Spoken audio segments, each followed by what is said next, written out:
Good to be with you. I'm Tony DeCoppel. The breaking news right now.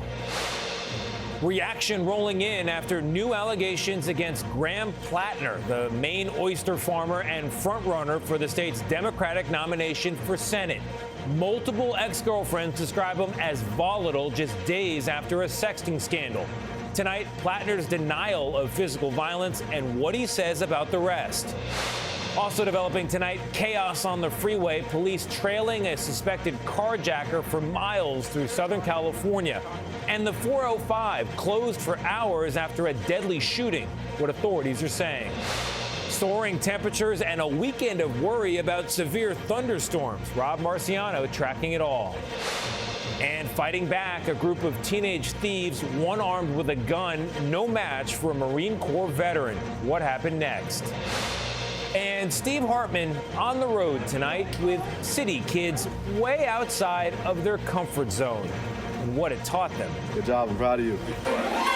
From CBS News headquarters in New York, this is the CBS Evening News with Tony DeCoppel.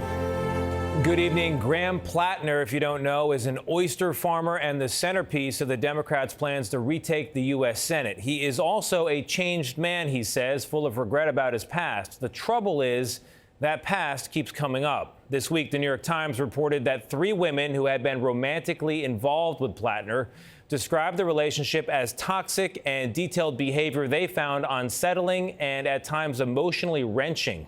And while Plattner has denied anything physical, that follows another report about sexual text messages to women not his wife.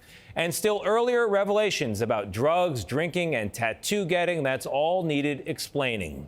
CBS News congressional correspondent Caitlin Huey-Burns has been gathering reaction for us today. Caitlin, good evening.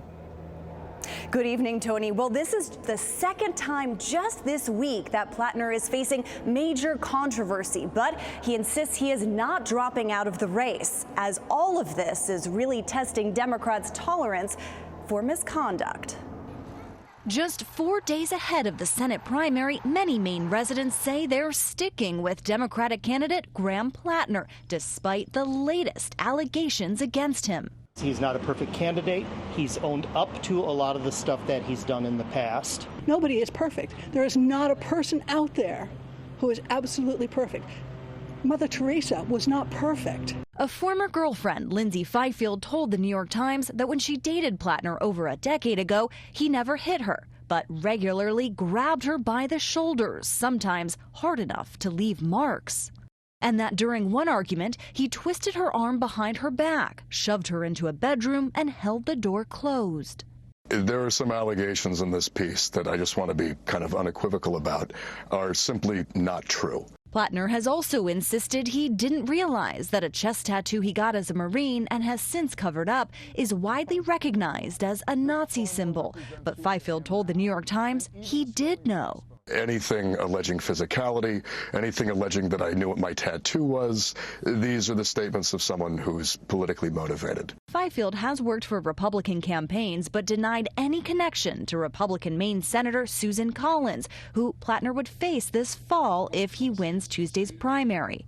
But a second woman, a Maine Democrat, who also said she dated Plattner, told the New York Times she found some of his behavior, quote, reckless. Do you believe you deserve to represent Maine? Plattner is also facing criticism within his own party. Some Democrats will defend that mess. I will not. Yet other high-profile senators like Bernie Sanders and Chuck Schumer are standing by Plattner. And as for his likely general election opponent, Susan Collins, she said today that these new allegations are troubling and that Plattner has a lot of questions to answer. Tony. Caitlin, thank you very much. To the economy now and a bit more politics tonight. After better than expected jobs news today, U.S. employers added 172,000 jobs in May, according to the Labor Department, and unemployment held at 4.3%.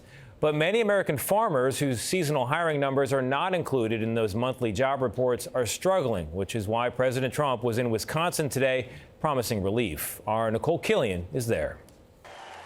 President Trump back in the Badger State for the first time since winning the 2024 election. We love the farmers. We love everything about your state. The president discussed the economy with local farmers, bolstered by the stronger than expected jobs report. These are the strongest job numbers of the entire administration so far, and that's during this conflict on top of it. So it's great. But in the heart of Wisconsin's farm country, a different bottom line, as some have struggled with tariffs and rising fuel and fertilizer costs amid the Iran war. What grade would you give the president when it comes to the economy? Well, I'd probably give him a D.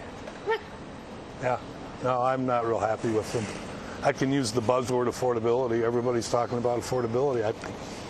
I don't see it. I don't see him doing anything about it. We heard a slightly different view from Republicans David and Susie Helgeson. Do you feel that you're better off? Well, I think so, probably. Well, I think that things are more expensive. Ahead of his arrival, the president weighed in on his new pick for National Intelligence Director Bill Pulte, who has no experience in the field. Mr. Trump was asked if he'll order Pulte to gut the agency, as he suggested in an earlier interview. I wouldn't mind. I've heard that's way too high for way too long. Yeah, I wouldn't mind. If he cut, I wouldn't mind that. President Trump says Pulte won't be the permanent intel director, and he's interviewing candidates for the job. But, Tony, he's also trying to help Republicans keep their jobs in this congressional swing district and throughout the state by campaigning here ahead of the November midterms. All right, Nicole, thank you very much. We turn now to Los Angeles, where after a high-speed chase, police opened fire on a man on the 405 freeway and then a bit later found themselves on another chase. Our Carter Evans has more on the LAPD's very busy day. Carter? Well, good evening, Tony. It is a double dose of chaos on L.A. freeways. Police in pursuit of an alleged carjacker wove through Los Angeles for hours today. At one point, officers performed a pit maneuver to disable the vehicle, but it didn't work.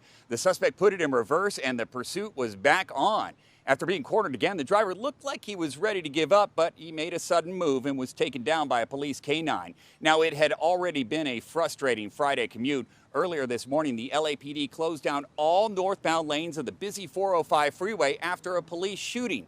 Investigators say a robbery suspect led police on a short chase before stopping his car in the middle of the freeway. When he didn't comply with officers' commands to drop his gun, they opened fire, killing the suspect. The freeway was closed for several hours during the ensuing investigation. Tony? Carter, thank you very much. Now to the Dallas area, where a 19-year-old is on trial for murder after stabbing a competitor to death at a high school track meet last year. The two teens, one white, one black, came from different schools and didn't know each other. And as our Jason Allen reports, there are questions tonight about the makeup of the jury who will decide the case. A handful of Carmelo Anthony supporters gathered at the Collin County Courthouse in McKinney, Texas today. A sharp contrast from just 24 hours earlier, when demonstrators on both sides shouted heated words as the racially charged murder trial began. Anthony, now 19 years old, faces a first-degree murder charge for the fatal stabbing of 17-year-old Austin Metcalf at a Frisco, Texas high school track meet last year. The teens, who went to different schools, argued after Anthony sat under a tent belonging to Metcalf's team.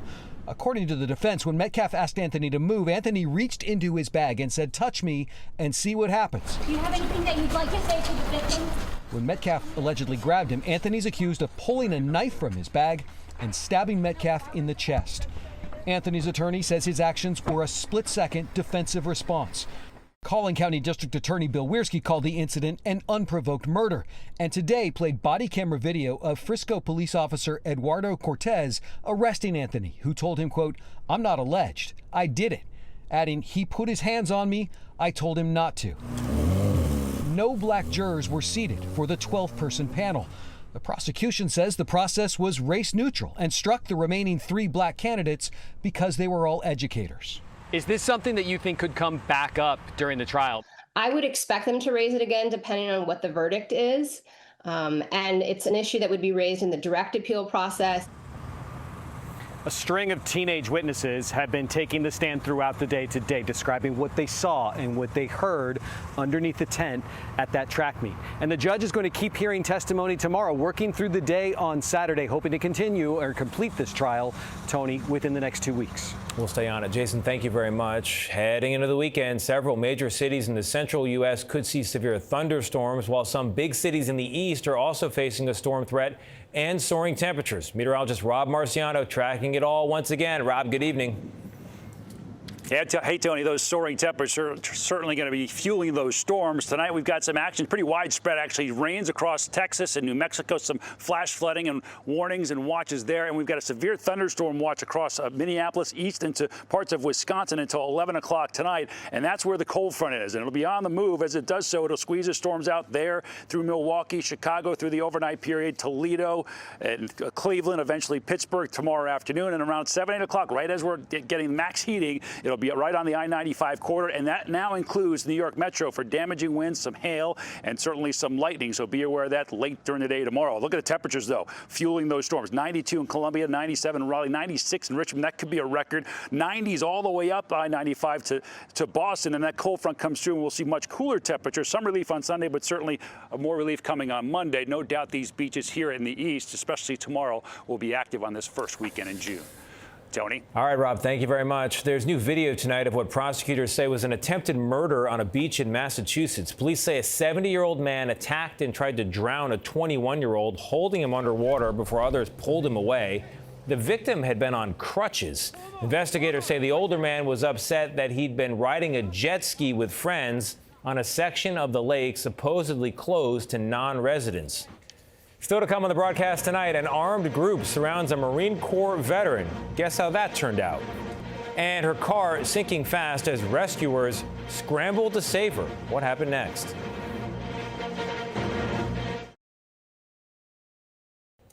We're back with what happened when a group of teenagers with a gun surrounded a Marine Corps veteran. Here's CBS News correspondent Tom Hansen.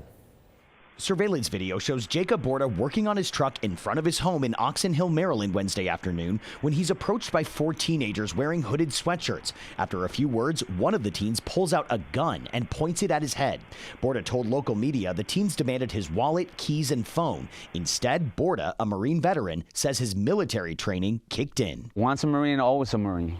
It took me just one split second. We went to training for the Marines, and that came right on the moment. Borda appears to try to disarm the teen, his brother rushing in to help. During the struggle, a gunshot is heard.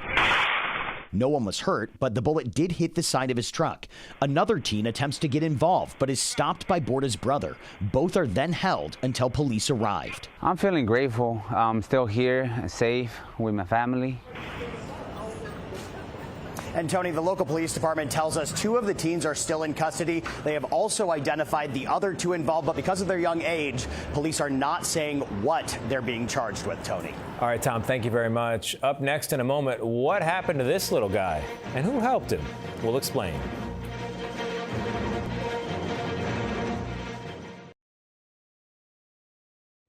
We're back with a wrong turn into a canal for an older driver in Florida. It happened last month not far from Fort Lauderdale, where freshwater always means possible alligators, but sheriff's deputies dove right in and got the woman out with just seconds to spare before the car went under. The Vikings are coming is the title of a wild photo of Norway's World Cup soccer team. And before we show it, no, it took a lot to get into costume.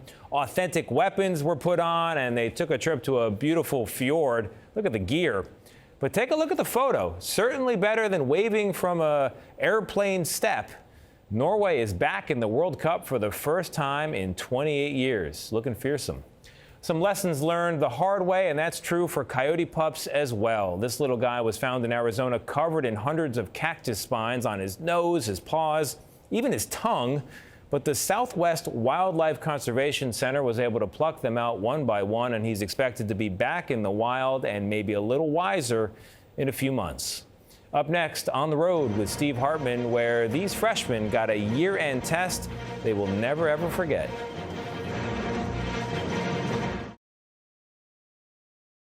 In America and another week. I'm Tony DeCopel. Thank you for watching. Good night and have a great weekend.